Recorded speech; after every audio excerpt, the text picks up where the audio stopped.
Pentingnya riset pasar untuk menemukan peluang ekspor yang menguntungkan.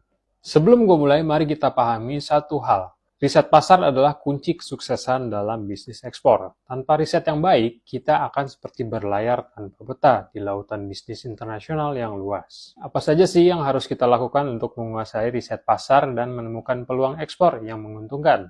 Mari kita bahas. Yang pertama adalah identifikasi kebutuhan pasar. Apa yang dicari oleh pelanggan potensial di negara tujuan? Apakah ada kekosongan atau ada peluang yang belum terpenuhi? Misalnya, jika kita tahu bahwa pasar di negara Saudi Arabia sangat mencari produk kopi, itu bisa menjadi peluang besar untuk kita untuk mensuplai kopi ke negara tersebut. Selanjutnya adalah analisa tren dan persaingan. Apa yang sedang tren di pasar tersebut? Siapa pesaing utama kita nantinya?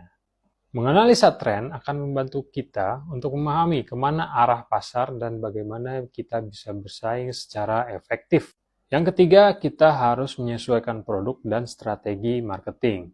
Kadang kita perlu mengubah produk atau cara untuk memasarkan produk tersebut agar diterima di pasar yang mau kita tuju. Perlu diingat, fleksibilitas adalah kunci dalam bisnis internasional.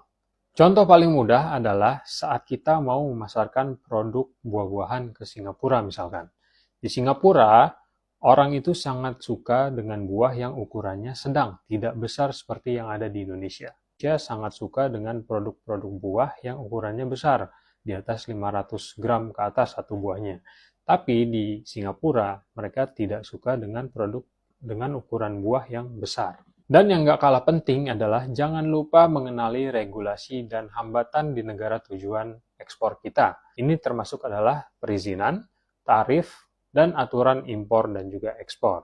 Dengan memahami ini akan sangat membantu kita dalam menghindari masalah hukum dan birokrasi yang dapat menghambat bisnis yang kita jalankan. Dan yang terakhir adalah mengembangkan rencana pemasaran yang efektif. Kita harus bekerja sama dengan agensi yang berada di negara tujuan untuk mencari tahu kira-kira pemasaran atau strategi pemasaran apa yang paling efektif dan diterima oleh masyarakat setempat.